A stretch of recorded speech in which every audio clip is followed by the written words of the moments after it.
My name is Andrew Gershon Parker. Some folk call me AGP. My name's Sarah Adomako Ansah. I have a dream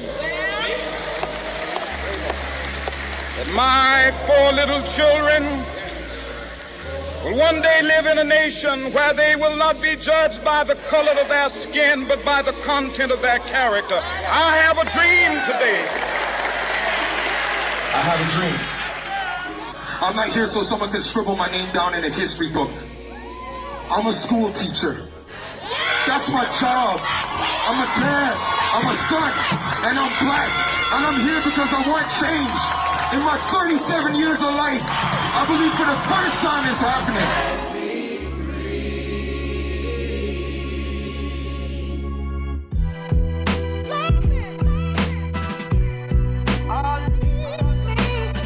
My family is huge. My family is also very dynamic and so different in all of the personalities that live within it, but it is such a beautiful thing to be part of the Adomako Ansah family. I have an older brother.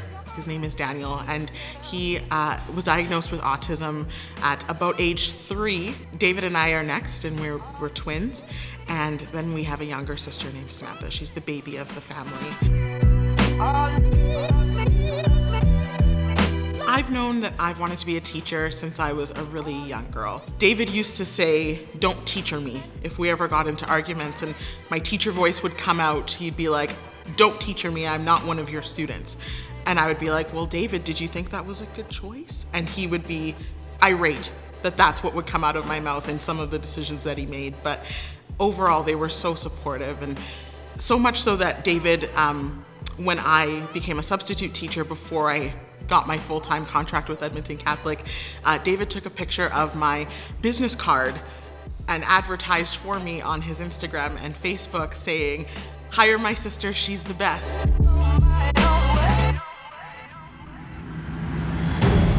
Destined for greatness. I wanted to be a baller. I actually wanted to be a rapper in the very beginning. Truthfully, in the early stages, I grew up like in the church. So I wanted to be like a pastor too. Like that was one of my first jobs I wanted to do. But then I started getting into a whole lot of trouble, so I figured I shouldn't be the one leading people to God or anything like that, because I was all into everything. But teaching was definitely not my first choice. Rise up, no matter what's in my way. Rise up. Being a young black boy in the North, there's lots of challenges. I played at the street ball court called Londonderry, and we saw every type of human being there. We saw the older fellow who never played. We saw the youngsters trying to get it. Get yourselves right now to court 2 for the best slam dunk competition you're ever gonna see. We saw the fellas, living their lives, trying to do what's best, what they can for their families. There's a lot of influences out there.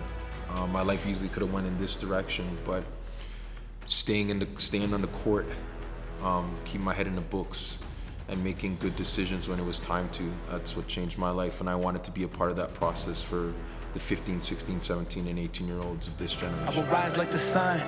I'll get it done. One day I'll look back and see that we won. I hear victory song. This is my victory song. Rise up. Got my first degree in sociology at the University of Alberta, and then I traveled for 5 years when I played basketball. In 2004, my basketball coach and my teacher, my mentor, Tom Alniski, passed away. And in that moment, I was midway through 1 degree, but I was seriously contemplating, like, man, maybe I should try to be a teacher at some point in time. It wasn't until I came back to Edmonton after my pro career that I seriously considered it, and then I enrolled at the University of Alberta in an after degree in education while I was coaching at MacEwan University, and finished my degree in about 1.5 years. And then I was eager and ready to get out there and to do the work that my coach had done for me and various other teachers have done for me. So I stumbled into it, but it's the greatest stumble I've ever made in terms of my career and the love that I have for this craft that is teaching.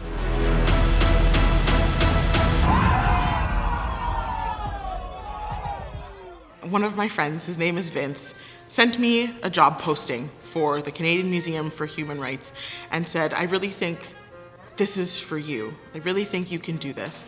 And I looked at the posting and was like, you're very kind for thinking of me, but there are thousands of teachers in Canada.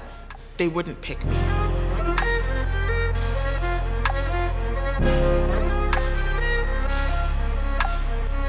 It is so wonderful to have Sarah here amongst our team. Not only is she a positive force, and does she bring a lot of human rights knowledge and human rights education knowledge, but she's just got these great fresh ideas, and she brings this connection to the classroom that we so desperately need to be able to continue to develop programs that are relevant for teachers and for students. Being in this building, transferring myself from my classroom to the Canadian Museum for Human Rights has been an amazing journey, and something that has made me feel like a more powerful teacher, simply because I can take what I'm doing in my classroom and bring it to a national scale in a national museum in the very geographical center of this nation. So my job here at the Canadian Museum for Human Rights is that of the educator in residence. I was tasked with creating a program around anti-racism and diversity and intersectionality. We can start moving the needle in one classroom here, one classroom there, and that becomes a movement. I think that can really have an impact on human rights in Canada as a whole. What I'm creating is, I feel, going to be a little bit groundbreaking, and I say that without tooting my own horn, but at the same time tooting my own horn.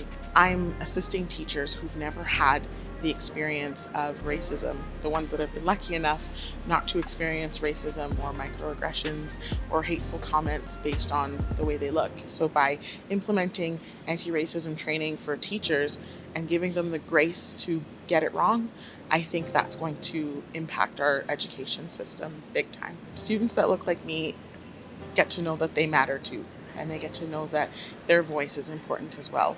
I'm no longer going to see myself as Sarah, the grade 6 teacher. I'm going to see myself as someone that is capable of more.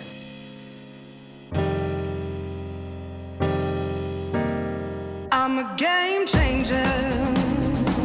A teacher is someone that's willing to grow.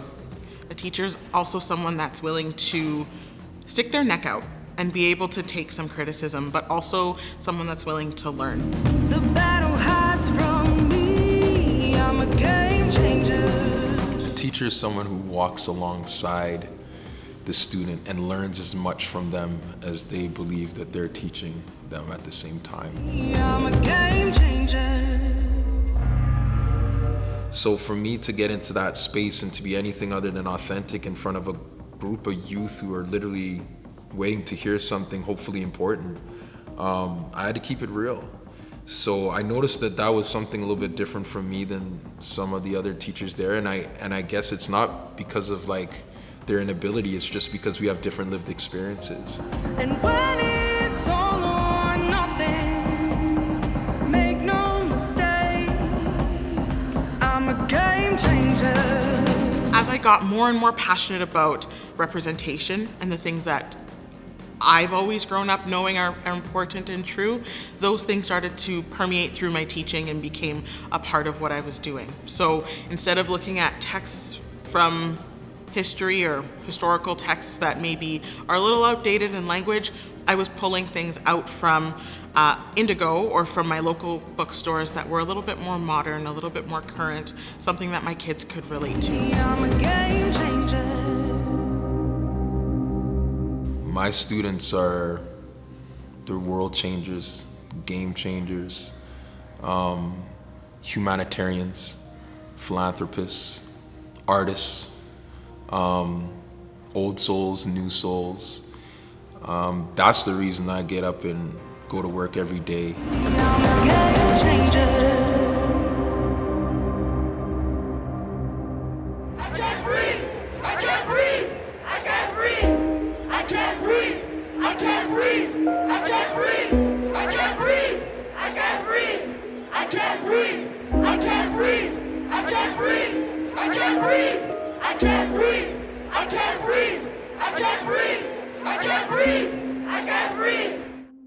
So Andrew and I have known each other for a really long time. So my twin brother David is someone who connected the two of us because David recognized that Andrew was a Black teacher and so was I. It really drew us to get to know one another, and David was a super fan of Andrew's before they became friends. Fast forward this many years, and in June of 2020, Andrew and I started the Black Teachers Association based off the fact of George Floyd's murder and realizing that if we were having these really tough conversations with our students and struggling to, as Black people, then our peers that aren't marginalized must be having a hell of a time doing it too. But I know the change, no, it don't come easy. When that event happened, I was teaching online as most teachers had shifted. All teachers had shifted to online platforms for education because of the COVID-19 pandemic. And I had gone through my roster, my list of 31 students. I asked them a question every morning for attendance to make sure they were there. So that morning's attendance question was, does pineapple belong on pizza? When you hear your name, reply with yes or no, so I know that you're here. And I had gotten to the 19th out of 31 students before my Nathan, that was the one, he said, why are we talking about this when someone that looks just like my dad died last night? I started thinking like, you know what, education can be at the forefront of this. Why shouldn't we be? Why should we wait for politicians or transnationals or, I don't know, people on TV to do stuff? Why can't we do it as teachers? Why can't we address the things that are happening in our community? Why can't we support our youth? Why can't we support each other? So I called the queen. I called the queen, Sarah Adomako Ansah. The most amazing, giving, thoughtful, intelligent, strong Black woman that I knew in education up until that point. Andrew called me and I spoke to him for about an hour to say, what are you doing in your classroom? How are you figuring this out? And Andrew was just as dumbfounded as I was, and he teaches high school. So that's when we knew that if we as two Black individuals are struggling to have conversations with our students, it must be horrible to be a teacher that isn't marginalized. In about a week or so, first ever Black Teacher Association of Alberta was formed. Change, all I want is change. When we created this association in June of 2020, the whole purpose and the whole reason was to help teachers, not just Black teachers, all teachers, understand the struggles that some of our students are facing, to understand that representation is super important and will forever be super important for our students, and to connect people throughout the province, connect teachers in Grand Prairie and Red Deer and Lethbridge and Calgary and Edmonton, because we needed to find each other in that moment. I found allies that I didn't even know were allies. They came to my room, they'd drop me an email, they'd send a tweet, or they'd see us in person and say, we want to help. I know that kindness is the answer we're all looking for. I was overwhelmed. I told Sarah, I was like, Sarah, this is a lot of people. Like, how the heck are we going to do this? But we found a way, and we found others who were willing to support. And since that time, I'm so thrilled that we are still going strong, and we're still pushing, and we're still working, we're still answering questions and helping. And there's more people who want to do this work with us. But as the word started to spread, we had teachers from all over connecting with us and saying, this is so necessary, this is so needed, where have you guys been?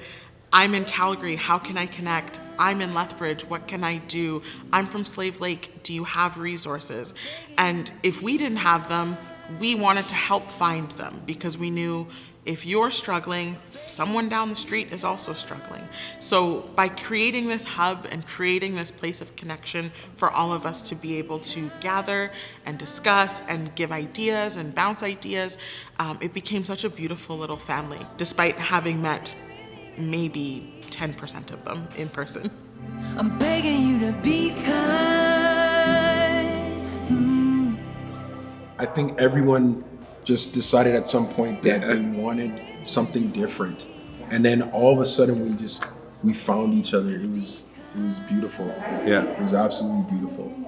but to see these people that I have seen on a screen in person has just been so good, because a lot of us don't come from schools that have a lot of people of color, and it's just nice to actually be able to like get together in person. There's just nothing that replaces face to face. Prior to the BTA, I was like, there are no other black teachers.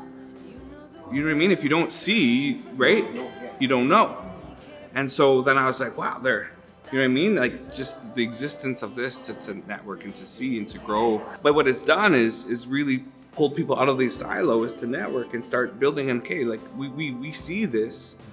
How can we work for tomorrow to be better for our kids? A great portion of the black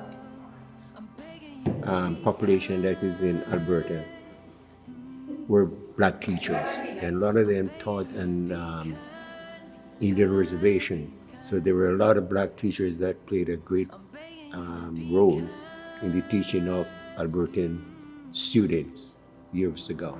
Oh, you gotta see yourself in the face of your brother. See your sister as you.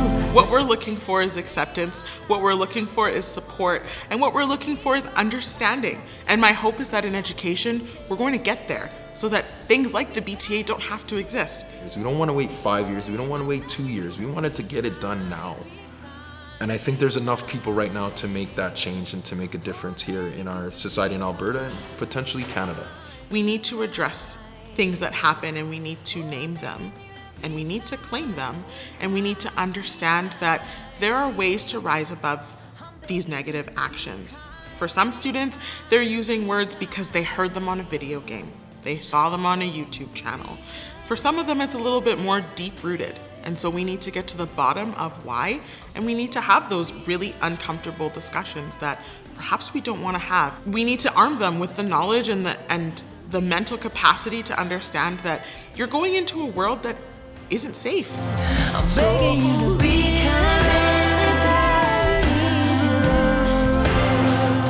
My hope for the BTA is that the knowledge and the love and the understanding and all of the learning that we're hoping to spread is something that can be done widely so that teachers feel more comfortable having these conversations too.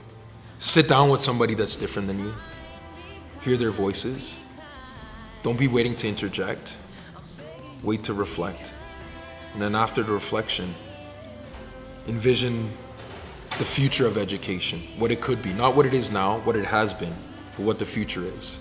And I guarantee you, education altogether will be the best version of itself when we do that.